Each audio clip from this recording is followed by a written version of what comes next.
Hello friends, अभी 2 दिन पहले मैंने अपने एक वीडियो में आपको बताया था कि 22 मई को दिल्ली हाई कोर्ट में सहारा इंडिया कमर्शियल कॉरपोरेशन लिमिटेड और सहारा हाउसिंग इन्वेस्टमेंट कॉरपोरेशन लिमिटेड का केस लिस्टिंग हुआ था। लेकिन उस दिन कुछ विशेष सुनवाई नहीं हुई थी और अगली तारीख 9 अक्टूबर दे दी गई थी। उस वीडियो में मैंने आपको बताया था कि फुल ऑर्डर अभी वेबसाइट पर नहीं आया है, लेकिन कल दिल्ली हाई कोर्ट के वेबसाइट पर इन दोनों केसेस का फुल ऑर्डर अपलोड कर दिया गया। तो दोस्तों, इस वीडियो में हम लोग बात करेंगे कि अपने ऑर्डर में दिल्ली हाई कोर्ट ने क्या लिखा है और साथ ही साथ हम लोग बात करेंगे कि आखिर ऐसा क्या कारण हुआ जिसके चलते इतनी लंबी तारीख देनी पड़ी इन दोनों कंपनियों के केसेस में। और साथ ही हम लोग एक और विषय पर बात करेंगे। जी हाँ दोस्तों, आप लोगों को पता है कि अभी देश में लोकसभा चुनाव के प्रचार चरम पर है और 6 चरण हो चुके हैं चुनावों के। 7वां चरण 1 तारीख को होने वाला है। उसी के तहत उत्तर प्रदेश के कुशीनगर में गृह मंत्री अमित शाह चुनावी सभा कर रहे थे। वहाँ पर उस चुनावी सभा में जोरदार विरोध प्रदर्शन हुआ सहारा के प्रदर्शनकारियों के द्वारा, जिसको देखते हुए अमित शाह ने एक बार पुनः चुनावी सभा से सहारा के पीड़ितों को भुगतान का वादा किया। क्या वादा किया, उन्होंने इस रैली में क्या कहा, उसको लेकर भी हम लोग बात करेंगे। तो दोस्तों, यदि आप लोग हमारे चैनल पर नए हैं तो प्लीज़ चैनल को सब्सक्राइब कर लीजिए। आइए दोस्तों, बात कर लेते हैं पहले दिल्ली हाई कोर्ट के आदेश को लेकर। जैसा कि आप लोगों को पता है कि 22 मई को दिल्ली हाई कोर्ट के डबल बेंच में सहारा की 2 कंपनियां, जिसमें कि सहारा इंडिया कमर्शियल कॉरपोरेशन लिमिटेड, जिसका केस नंबर था WPC 171/2022, तथा सहारा हाउसिंग इन्वेस्टमेंट कॉरपोरेशन लिमिटेड, जिसका केस नंबर था 13984/2021, ये भी रीट पिटीशन था। तो ये दोनों केस ही दिल्ली हाई कोर्ट के डबल बेंच में लिस्टेड हुए थे 22 मई को, जो कि जिनका कोर्ट था वो जस्टिस राजीव सकदीर और जस्टिस अमित बंसल, इन दोनों जस्टिस के कोर्ट में ये दोनों केस लिस्टेड हुए थे। लेकिन इस दिन कुछ भी सुनवाई नहीं हुई, क्योंकि जो डबल बेंच था उस दिन बैठा ही नहीं।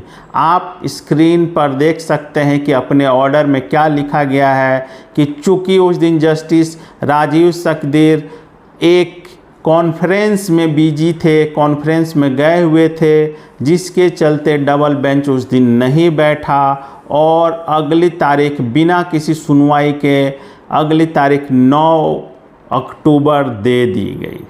तो इस प्रकार से चूँकि डबल बेंच में 2 जज होते हैं और दोनों की उपस्थिति अनिवार्य है, तो चूँकि एक जज किसी कॉन्फ्रेंस में बिजी थे तो उनकी अनुपस्थिति में यह संभव नहीं था कि दोनों केसों की सुनवाई हो सके। तो इसलिए कोर्ट ने अगली तारीख 9 अक्टूबर दे दी।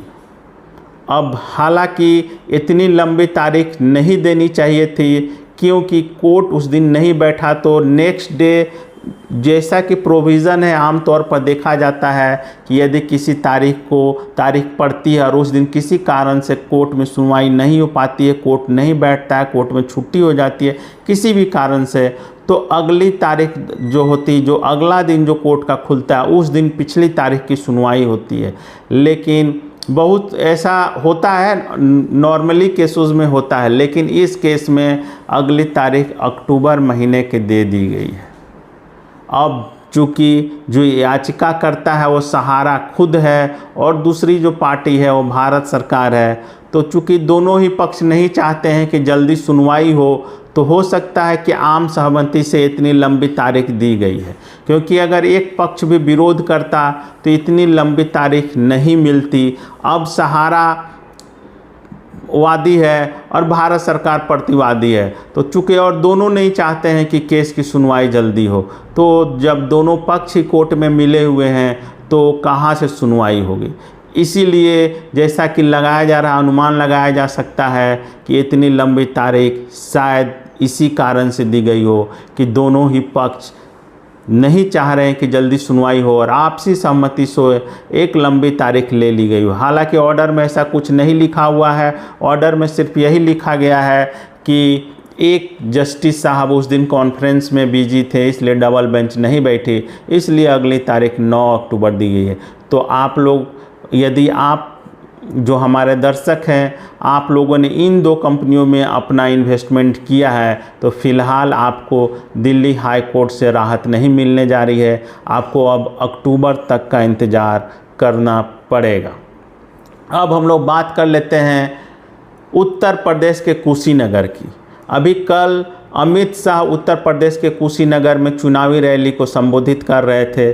जैसा कि पिछले 2 महीना से होता आ रहा है, जहां भी सहारा पीड़ितों को मौका मिल रहा है वो लोग अपना विरोध प्रदर्शन कर रहे हैं, विशेषकर अमित शाह और दूसरे अन्य बड़े मंत्रियों के सामने। बिहार में, गया में, सासाराम में, समस्तीपुर में, आपको मुजफ्फरपुर में, वैशाली में, पटना में, बहुत सारे जगहों पर सहारा पीड़ितों ने गृह मंत्री अमित शाह और दूसरे अन्य बीजेपी के नेताओं का विरोध किया और उससे मजबूर होकर अमित शाह को जैसे कि गया में बोलना पड़ा या फिर झांसी में अभी कुछ दिन पहले उनको बोलना पड़ा कि वो सहारा पीड़ितों की पाई पाई लौटाएंगे। इसी क्रम में कल कुशीनगर, उत्तर प्रदेश के कुशीनगर में जहां वो चुनावी सभा को संबोधित कर रहे थे, वहां भी सहारा पीड़ितों की काफ़ी ज़्यादा संख्या है और उनके विरोध प्रदर्शन की खबर जब अमित शाह को लगी तो उन्होंने सोचा कि अगर यहां सहारा के भुगतान की बात नहीं की जाएगी तो कहीं ना कहीं मामला गड़बड़ हो जाएगा। आप 1 मिनट की यह क्लिपिंग है, आप सुन सकते हैं, ऑडियो है, सुन लीजिए, वीडियो अवेलेबल नहीं है, आप सुन लीजिए। उसके बाद फिर हम लोग बात करते हैं कि आखिर अमित शाह ने क्या कहा है। सहारा रिफंड पोर्टल का मुद्दा उठा रहे हैं। 85,000 करोड़ का सहारा का घपला किसके समय में हुआ? जोर से बोलो, किसके समय में हुआ? किसने लोगों को लूटने दिया? अरे अखिलेश बाबू, आपकी पार्टी सहारा के फंड से चलती थी, सहारा की लूट आपने चलने दी। नरेंद्र मोदी ने तो रिफंड देने की शुरुआत की है। मैं आज सभी सहारा वालों को बताकर जाता हूं, तीनों कोऑपरेटिव का रिफंड चालू हो गया है और 3 प्राइवेट लिमिटेड कंपनी है, इसका केस सुप्रीम कोर्ट में है, मगर 3.5 करोड़ लोगों को 85,000 करोड़ रुपया पाई पाई हम वापिस। क्या आप लोगों ने अभी सुना कि अमित शाह क्या बोल रहे हैं कि 3.5 करोड़ निवेशकों को 85,000 करोड़ रुपए का भुगतान किया जाएगा। अब आप समझ सकते हैं कि उन्होंने जो अमाउंट बताया है 85,000 करोड़ रुपए, ये अमाउंट कैसे बताया है। माना जाता है कि लगभग 85,000 करोड़ रुपए का निवेश सहारा की 3 कंपनियों में किया गया था। ये सिर्फ मूल राशि थी, इंटरेस्ट इस अमाउंट में नहीं जुड़ा हुआ है। तो क्या अमित शाह की मंशा है कि सिर्फ मूल राशि का ही भुगतान किया जाएगा? यह सोचने वाली बात है। दूसरी बात है कि उन्होंने सिर्फ 3.5 करोड़ लोगों का जिक्र किया है। हालांकि हो सकता है कि उन्होंने सिर्फ जो 3 कंपनियां बोली, सिर्फ 3 कंपनियों के निवेशक की बात कर रही हो, ये तो अमित शाह ही स्पष्ट कर सकते हैं। लेकिन उन्होंने जो भी आंकड़े दिए, भरमाने वाले आंकड़े हैं, तथ्यों से परे हैं। उन्होंने साथ ही साथ यह भी कहा कि अखिलेश यादव की सरकार में यह घोटाला हुआ। तो एक सवाल तो बनता है कि अखिलेश यादव की सरकार तो सिर्फ उत्तर प्रदेश में थी, जबकि सहारा का घोटाला पूरे भारतवर्ष में हुआ। दूसरी तरफ एक सवाल यह भी उठता है कि जब घोटाला हुआ तब उस समय कांग्रेस की सरकार थी और जैसे ही कांग्रेस की सरकार को पता चला, उन्होंने सुब्रत राय को जेल में डालने का काम किया। कुछ ही दिनों के बाद केंद्र में सहारा केंद्र में मोदी की सरकार बनती है और सुब्रत राय को तुरंत जमानत दे दिया जाता है, उनके जो बेटे हैं उन्हें तुरंत विदेश भगा दिया जाता है। अब आप सोच सकते हैं कि किस प्रकार से मोदी सरकार सहारा सुब्रत राय का फेवर करती है। जो कांग्रेस सरकार सुब्रत राय को जेल में डालने का काम करती है, अब वही मोदी सरकार, जैसे ही मोदी सरकार बनती है, सुब्रत राय को बेल मिल जाती है, उनके बेटों को विदेश भगा दिया जाता है। तो कहीं ना कहीं मोदी सरकार की मंशा पर उंगली उठाया जा सकता है। कहीं ना कहीं हम और आप ये सोचने को मजबूर हैं कि आखिर ऐसी क्या कारण है कि पिछले 10 साल से भुगतान लंबित है। जो भी आंकड़े मोदी सरकार के द्वारा दिए जाते हैं कहीं ना कहीं तथ्यों से परे होते हैं, भ्रामक होते हैं।